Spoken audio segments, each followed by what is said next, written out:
নমস্কার বন্ধুরা, কেমন আছেন সবাই? আশা করছি সবাই ভালোই আছেন।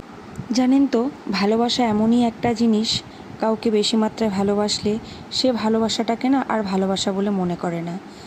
তো ওই জন্যই যে যেমন তাকে ঠিক সেরকমভাবেই ভালোবাসতে হয়।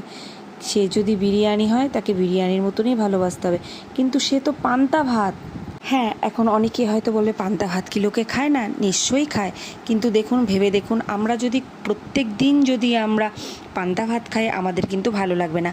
আমরা যেটা খাই পান্তা ভাত সেটা হচ্ছে বড়লোকিয়াস পান্তা ভাত। তার সঙ্গে ভাজা, বড়া, পোড়া, ভর্তা কত কী থাকবে।